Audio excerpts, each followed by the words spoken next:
Banyak manusia tanpa sadar terjatuh dalam kesalahan besar ketika mencoba memahami Allah. Mereka membayangkan Allah dengan cara yang sama seperti mereka memahami makhluk. Ketika mendengar bahwa Allah Maha Mendengar, sebagian orang langsung membayangkan telinga. Ketika mendengar Allah Maha Melihat, terlintas bayangan mata. Padahal, semua gambaran itu berasal dari pengalaman manusia sebagai makhluk yang terbatas. Akal manusia bekerja berdasarkan apa yang pernah dilihat, didengar, dan dirasakan. Karena itu, ketika berbicara tentang sesuatu yang gaib, akal cenderung menariknya ke dalam bentuk yang familiar. Inilah pengaruh logika dan pengalaman indrawi yang tidak disadari, yang akhirnya menyeret seseorang kepada pemahaman yang keliru tentang Allah.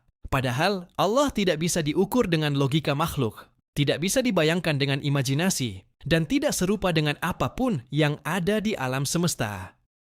Disinilah sering muncul pertanyaan yang keliru. Bagaimana rupa Allah? Pertanyaan ini pada hakikatnya tidak bisa dijawab oleh akal manusia, karena Allah tidak memiliki rupa yang bisa dibayangkan seperti makhluk.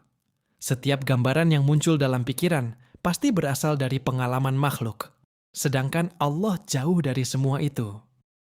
Oleh karena itu, sangat penting bagi setiap muslim untuk meluruskan akidahnya dalam memahami sifat-sifat Allah.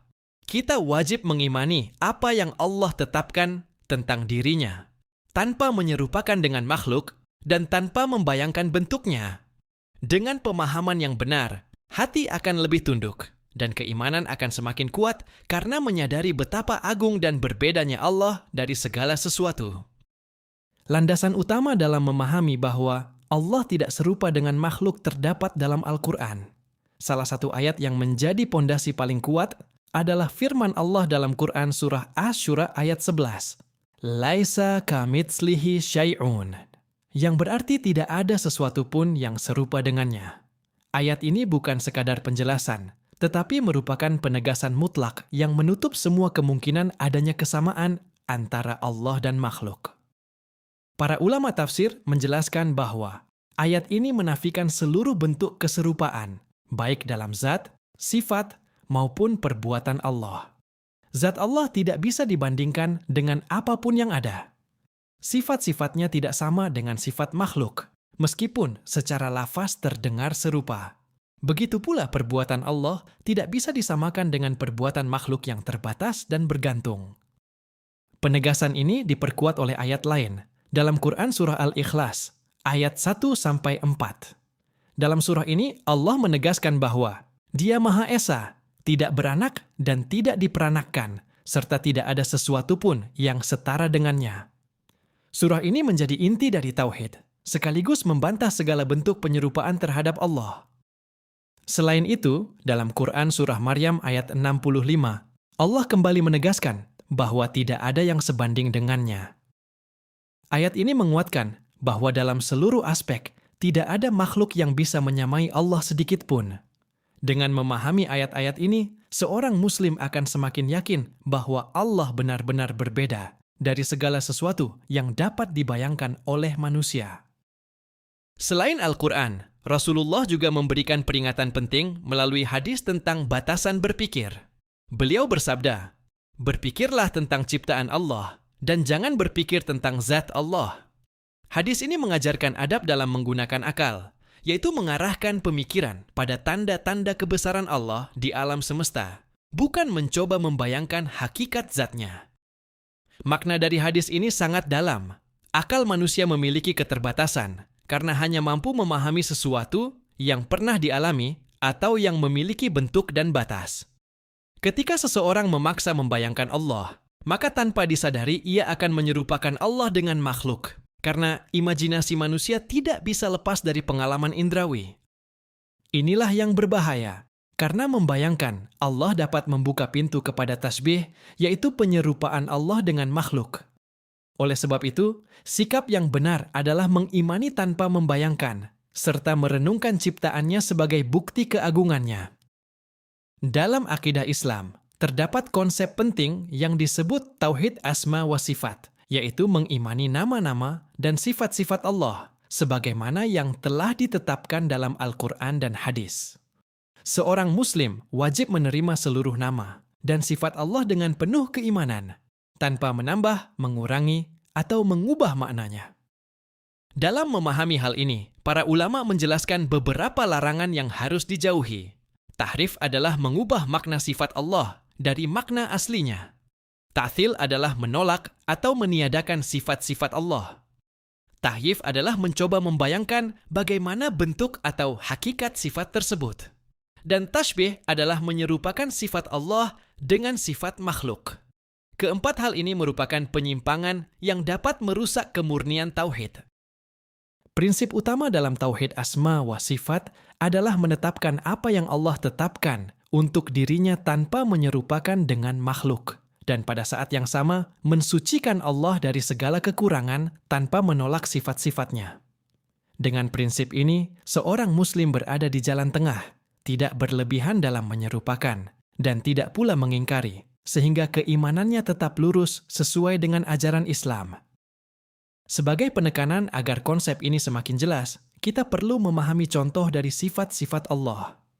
Salah satunya adalah Allah Maha Mendengar, sebagaimana disebutkan dalam lanjutan Quran Surah Asy-Syura ayat 11, bahwa Allah Maha Mendengar lagi Maha Melihat. Pendengaran Allah meliputi segala sesuatu, baik suara yang keras maupun yang sangat pelan, bahkan bisikan yang tersembunyi dalam hati manusia pun tidak luput darinya. Namun, penting untuk dipahami bahwa pendengaran Allah tidak sama dengan makhluk. Allah tidak mendengar dengan telinga, tidak membutuhkan organ, dan tidak dibatasi oleh jarak atau arah. Inilah makna dari kalimat bahwa Allah Maha Mendengar, tetapi tidak seperti pendengaran makhluk. Begitu pula dengan sifat Allah Maha Melihat. Allah melihat segala sesuatu tanpa menggunakan mata seperti manusia. Tidak ada yang tersembunyi baginya, baik dalam terang maupun gelap, dekat maupun jauh. Penglihatan Allah tidak terhalang oleh apapun, karena Dia tidak terikat oleh ruang dan dimensi sebagaimana makhluk. Contoh lainnya adalah ketika Allah beristiwa di atas arsy. Hal ini wajib diimani sebagaimana disebutkan dalam dalil, namun tanpa menanyakan bagaimana caranya.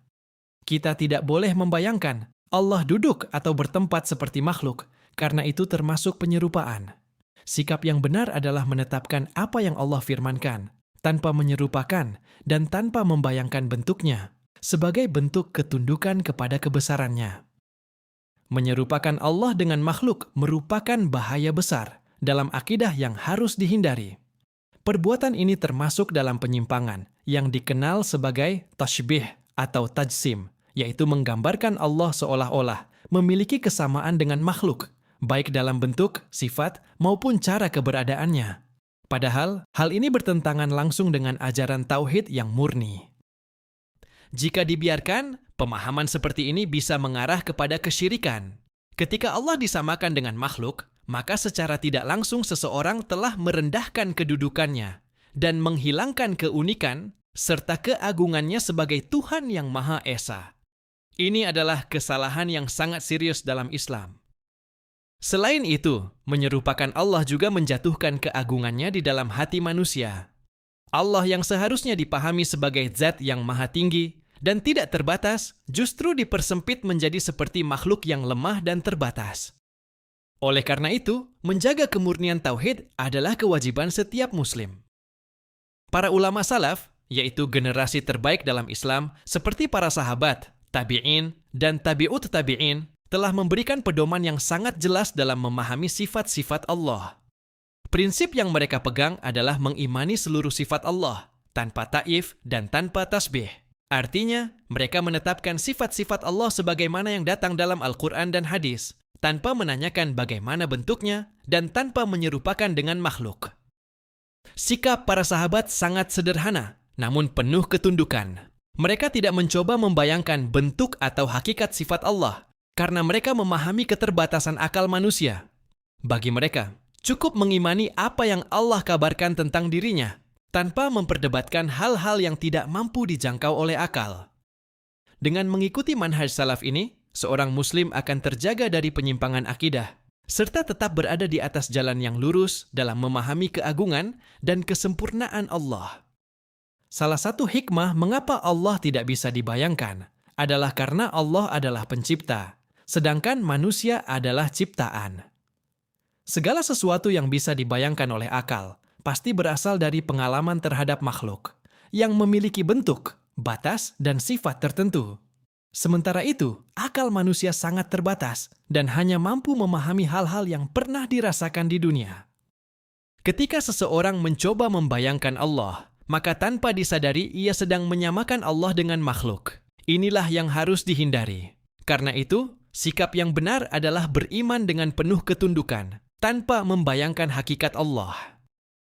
Sebagai penutup, sikap seorang Muslim dalam memahami Allah adalah mengimani dengan penuh ketundukan. Ia menerima semua yang Allah kabarkan tentang dirinya tanpa keraguan, tanpa membayangkan bentuk, dan tanpa mencoba menggambarkan hakikatnya. Inilah bentuk keimanan yang bersih dan lurus. Seorang Muslim juga harus menjaga kesucian tauhid dalam hatinya, menjauhkan diri dari segala bentuk penyerupaan terhadap Allah.